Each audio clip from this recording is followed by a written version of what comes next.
As a songwriter, I get asked a lot, how do songs come to you? And I never really know how to answer that question, as every song and every experience has been completely different. Sometimes it's the melodies, they just jump out at me. Sometimes it's the lyrics. Sometimes I feel inspired to write certain kinds of songs, but every now and then, God shows off. He creates it and does all the work and just throws it in my lap, and that's definitely the case with this next song.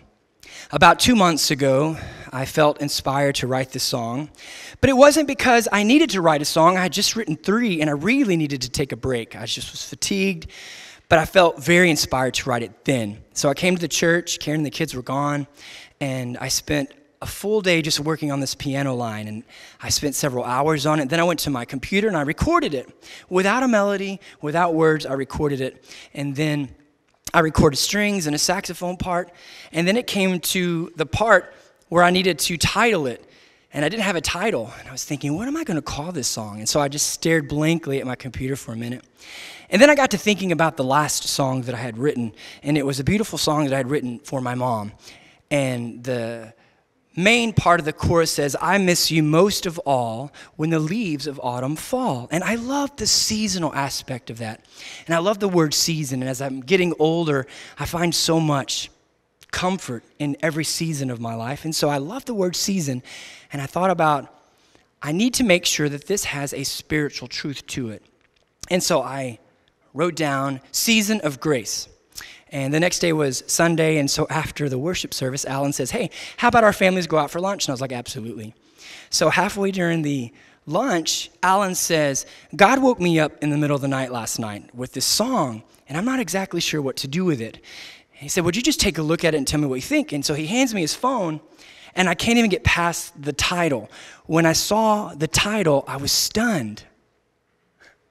So a few weeks ago, we celebrated the life of Joe Wardlaw, and that experience, the service that we had for him just really resonated with me, especially the verse that Miss Lucille had asked Pastor Todd to read, Joshua 3:4.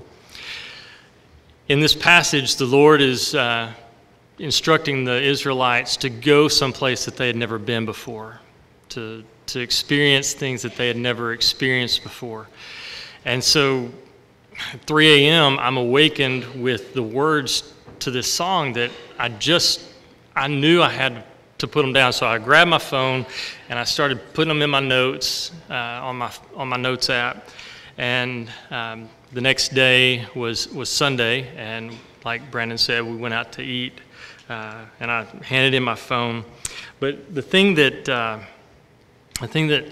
really kind of hit home with me was that day after the service, I just thought about how good God's grace is and how good His love is and how sufficient His grace is for us in every experience that we go through, especially when we're walking in the wilderness. And so God gave me these words, and I gave them to Brandon, and he turned this into a beautiful song. So our prayer for you today is that you would remember through every season of life, God's grace is always sufficient. We'd like to dedicate this song to our friend Joe Wardlaw. The song is called Season of Grace.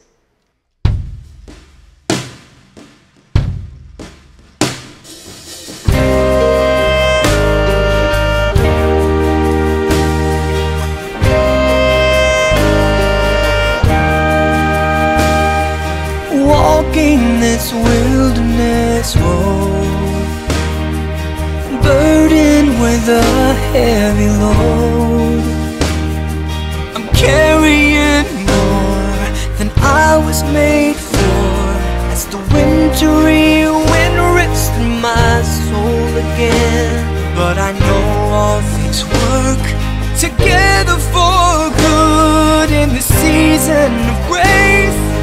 Building my faith, I know I am never alone. It's a season of grace, I'm finding my place until my Savior calls me home.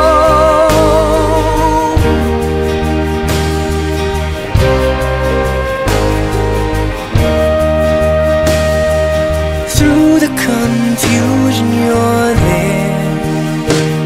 Through the loneliness, pain, and despair. A doubtful restraint, I'm a stumbling saint. You healed my pain when you called me by name. And I know all things work together for good. In the season of grace, I'm building my faith. I know I'm never alone.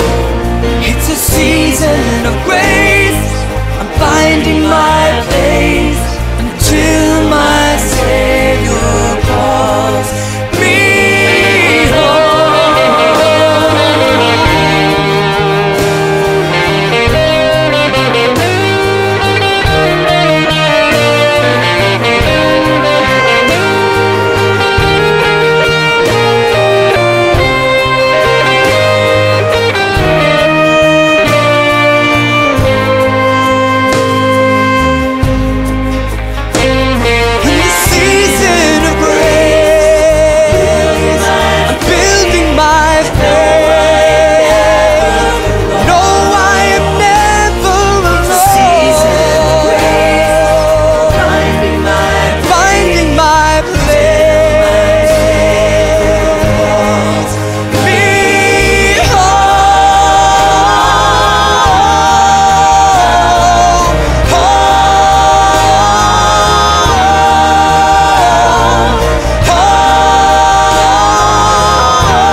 Thank you.